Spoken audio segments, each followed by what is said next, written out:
Hi, I'm Chef David Rains of the Flora Butcher and Dave's Triple B. We're here today at the Triple B to show you our blackened catfish dish. To start with today, we're going to do southern braised greens. We're going to start out with some smoked bacon and some yellow onion. Alright, the onions are getting soft now. We're going to add our garlic with pork stock, a little bit of our local beer, a little apple cider vinegar. We're going to give that a stir, let it come to a little bit of a simmer. Let's come up to temp. We're going to start adding our collard greens.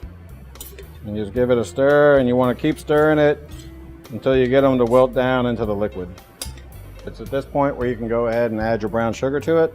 So our greens are starting to get a little darker now. This is when I usually go in with a pinch of chili flake. A little bit goes a long way. The longer it's in there, the hotter it's going to be. We have a smoked ham hock that we do ourselves from a local pig that we get at our butcher shop. And we're going to bury that guy in there. We'll just give him a stir every once in a while. But we're going to set this on a low heat and put it on the back of the oven while we do the rest of the dish. So the cream, the butter, and part of the water are just now coming to a simmer, a very gentle simmer. That's when you want to add your grits. So you're going to put your grits in and just start stirring until it comes to a really gentle simmer, and then just turn it down so that it doesn't ever come to a boil.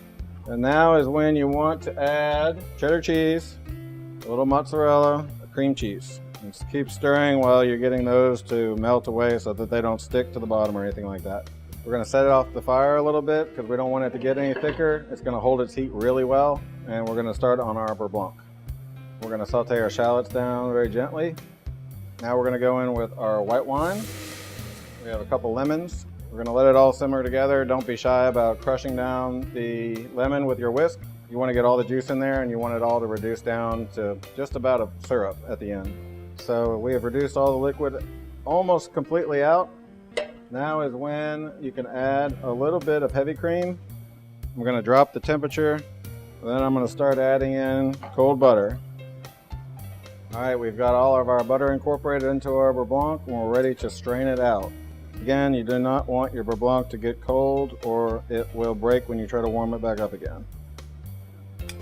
All right, it's time to season our catfish. Put your blackening seasoning on first. Add your oil. You can put the oil in the pan, or you can put it on the fish. I like it on the fish better. Take your fish, seasoning side down.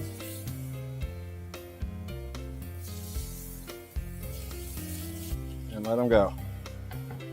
When you're doing your catfish and you start to see it get pale around the outsides, that means it's time to flip.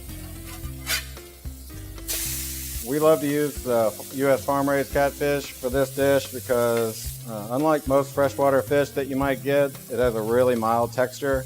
It's not oily at all. My favorite fish are usually grouper, redfish, snapper, things like that, but I could easily substitute this thick-cut U.S. catfish for any of those dishes, and it works great.